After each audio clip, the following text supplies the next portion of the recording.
So one of the things they won't tell you about Niger, about Burkina Faso, as these countries come under fire from the collective West, is that these countries are not just undergoing any kind of coup.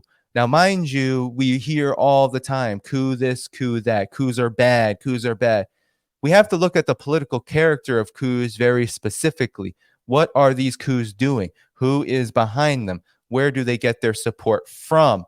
How do they govern? These are the questions we have to be asking about all political problems, all geopolitical issues. We cannot just look at anything from the mindset of what we think we know based on other experiences and other historical contexts. We have to look at the context now, the context of the specific situation. And in Burkina Faso, we are seeing an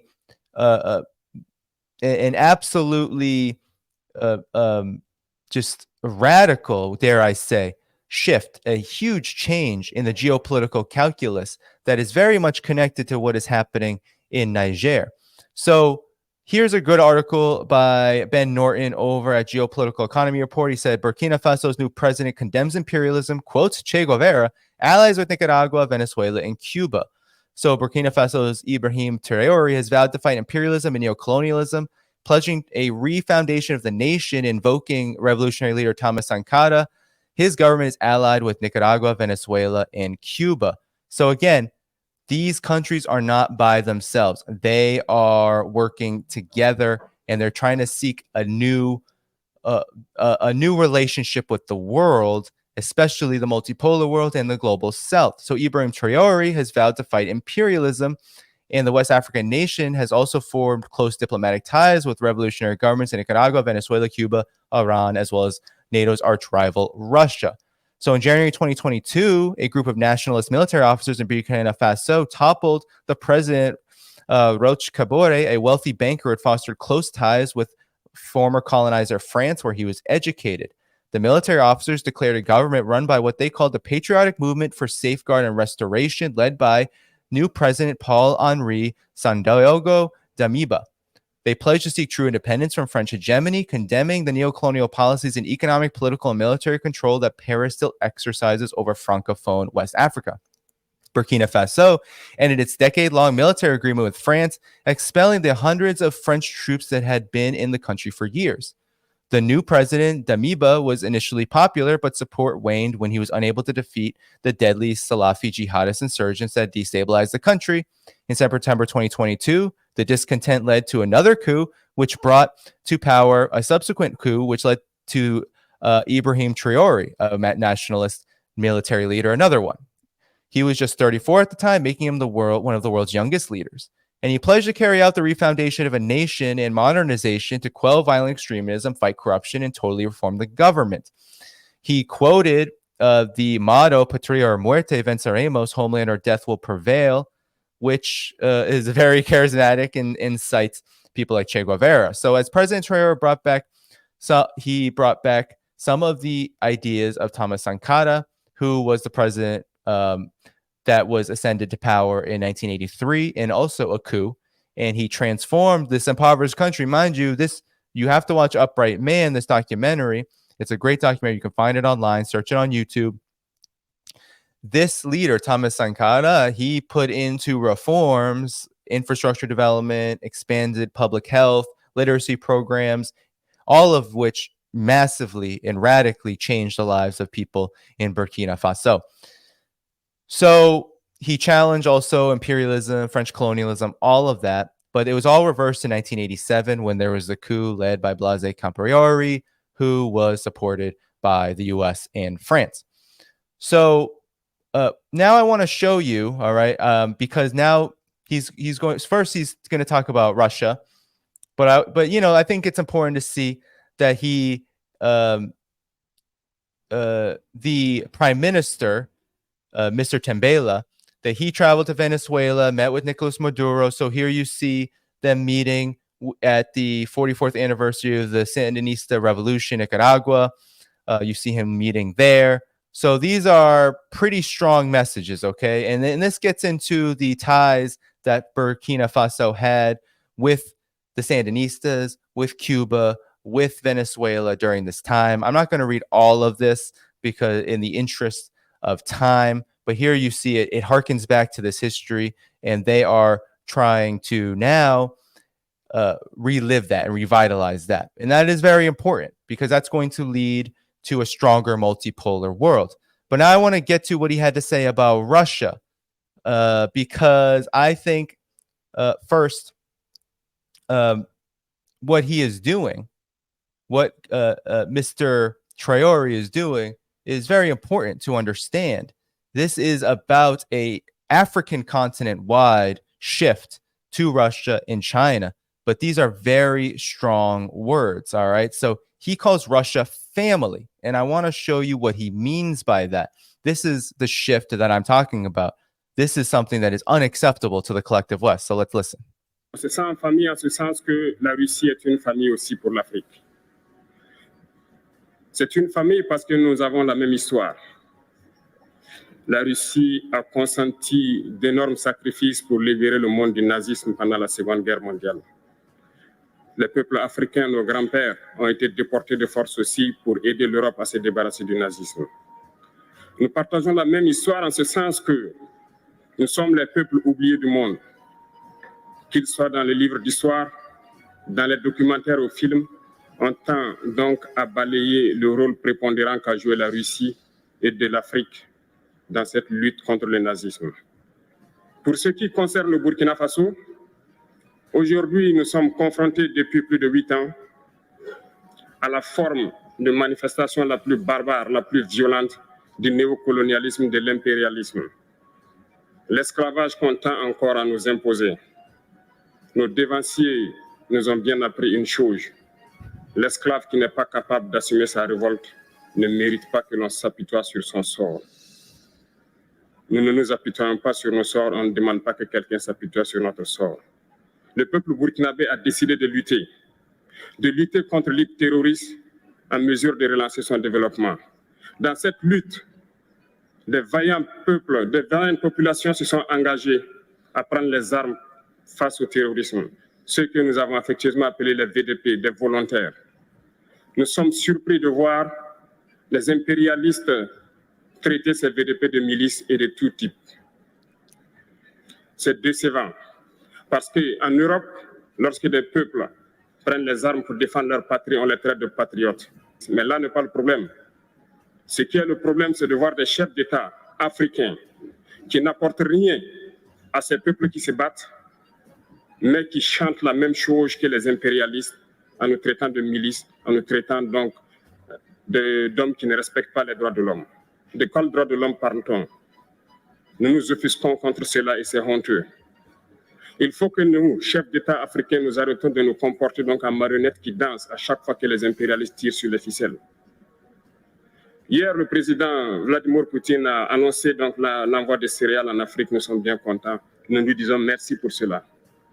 Mais aussi, c'est un message passé à nous, chefs d'État africains, parce qu'au prochain forum, nous ne devrons pas venir ici sans avoir assuré, pour ceux qui ne connaissent pas la guerre, l'autosuffisance alimentaire de nos peuples. Nous devons prendre l'expérience de ceux qui ont pu déjà atteindre cela en Afrique, tisser de bonnes relations ici. So, I mean, that is a strong message. That is a strong anti-colonial, anti-imperialist message. That is a message to the collective West that they are not going to be puppets anymore. That was at the Russia-Africa summit. That was where Traore gave that speech. That is why he responded to Putin's announcement that there would be free grain sent to African countries, including Burkina Faso. All of that. The idea that Burkina Faso and its African partners will no longer be puppets to be led around on a string. It's a powerful message, and it's one that is scaring the collective West. And so what has Traore done exactly? And we have to look at this specifically. And here's a good example, a very good summary by Sarah, an independent Lebanese geopolitical commentator. Sarah says, Africa is rising. Meet Burkina Faso's 35-year-old president.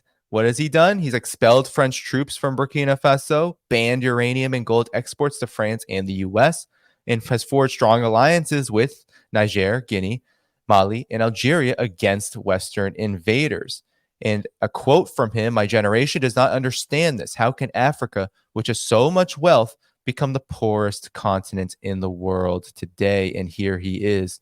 How can Africa be the poorest continent in the world when it is so wealthy? These are the questions that Traore is asking. All right. So it's incredible what's happening. All right. It is incredible what is happening across the African continent. This is a continent that has suffered so much, but now the continent has good friends. The African continent does not need the United States and the collective West as much as it would like to believe, right? For years, for centuries, the collective West has operated on the notion that the African continent is the heart of darkness and that countries like Burkina Faso are simply weak and uncivilized, quote unquote, countries that need to be tamed, need to be brought to heel, to use the language of Hillary Clinton, and their resources be used for the development of the collective West at the expense of these countries, and that the expense and the consequences that these countries have had to face are of no significance. And when when countries rebel, when they stand up against this neo-colonial unipolar Western domination, then they face intense consequences. So now Niger is under ECOWAS sanctions. They're trying to starve that country while they contemplate invading it. Burkina Faso has gone through multiple coups in recent years, and now Traore, he is getting closer to Russia, and I'm sure China as well will be part of that equation. So all of these countries are now being looked at, Guinea and Mali, Burkina Faso, they're all being looked at in the same way as problems. And we know how the collective West responds to countries that are despondent, that are resistant to their rule. Take Libya. We have to remember the case of Libya. In 2011, NATO finally was able to agree upon a unilateral intervention that included many so-called allied countries, a coalition of the willing, which led to the bombing campaign of Libya, and which led to the assassination and the outright sodomizing of the Libyan leader Muammar Gaddafi, who was adored and beloved not just in the African continent, but in much of the world, the axis of resistance, which saw Gaddafi as an ally of struggles like Irish independence and like the struggle against apartheid in South Africa, etc. Libya's Muammar Gaddafi was a hero to Venezuela's former president Hugo Chavez. He was a friend of people all over the world who sought a new world and who sought one that was not dominated by the exploitative diktats of the collective West. And this is why Gaddafi had to go. There were many specific reasons. For example, the formation of an independent currency, the discussion of an independent military for the African continent that the African Union actually had control of, rather than the playing with so-called nominal independence that had existed, as well as the fact that Libya had massive oil reserves, as well as a huge influence over the future of the African continent, because it was one of the few countries that was resisting the expansion of the U.S. Africa Command, as well as the entire neo-colonial project of the collective West. So Gaddafi had to go. And his example and the example of Libya's Jamahiriya, with the free education and the electricity subsidies and the standard of living, which was very high in Libya, the free housing, the advancing infrastructure from roads to bridges, etc.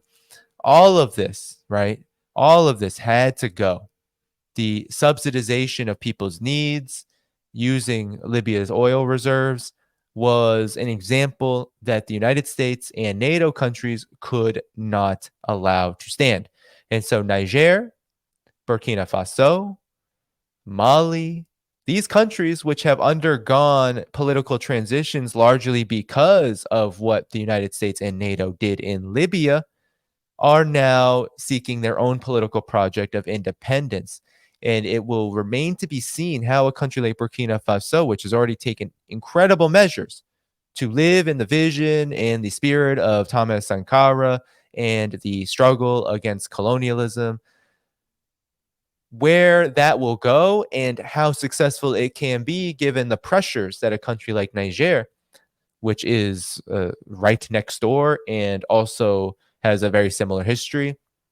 Remember, a lot of these borders that were drawn by the West, by the collective West, by the imperial and colonial powers, they are largely mythical. And if you know anything about these countries, you know that many people from each of these countries actually live, right? So that's why you have BBC interviewing someone from Mali and Guinea, etc., right? It's because there is so much cross-border activity because the borders are largely mythical. But Africa has been hampered by a lack of infrastructure because of the exploitation that it faces. So actually, it's hard because there's not a lot of rail, there's not a lot of easy ways to get to do this kind of people to people exchange, to do economic activity at a high level, and that's why these things are happening. That's why you have these rebellions. That's why Burkina Faso is an open rebellion, and that's why they say Russia is a friend. Why would they say Russia is a friend? It's not because um, the collective West is just being beaten by Russia. It's because Russia actually offers an alternative. And it's not just Russia, because indeed, Russia has forgiven debt. It has sent thousands of Wagner troops to fight on behalf of these African countries and help them with the problem of terrorism. But you also have China. It's not just it's Russia and it's China. Look at this cooperation, first of all. It's expanding. Russia Africa cooperation. It's absolutely mind blowing. In 2022, 282 billion US dollars in trade and investment. The United States, France, far less investment. And we can go down the line. I hope you all can see this infographic. It might be a little small. Let me see if I can actually expand the size a bit. Hopefully it doesn't. Yeah, here we go. So, ever going 282 billion US dollars in 2022, deepening partnerships in medical and healthcare, trade promotions, zero tariff treatment for 98% of their exports to China. Chinese medical teams have treated more than 1.46 million patients in Africa. You have poverty reduction agricultural programs. 500 senior agricultural experts to Africa are going in the coming years. Digital innovation programs. We can go on and on and on. More than 3,000 Chinese enterprises investing in Africa right now.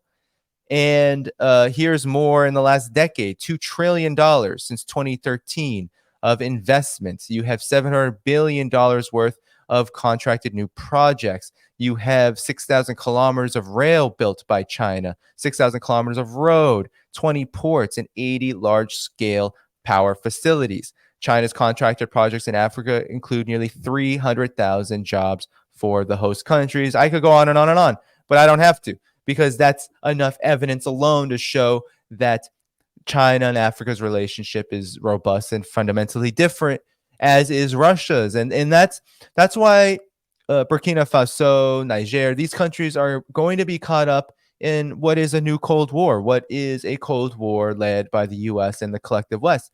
They want so desperately to hold on to the colonies. They want these countries to remain fundamentally and utterly impoverished because that will benefit them. We know the history. We know the current reality. We know that countries like Burkina Faso and Niger, they are dependent upon the CFA franc. They do not have any control of their monetary system. They are in debt. They do not have the ability to build, to nationalize, and to expand their economies. Their economies are absolutely dilapidated, and their people suffer. It is the people that have suffered. People have suffered. 40, 60, 80% of people in these countries live in absolutely extreme poverty, something that China has eradicated and Russia has addressed intensely over the last 20 years.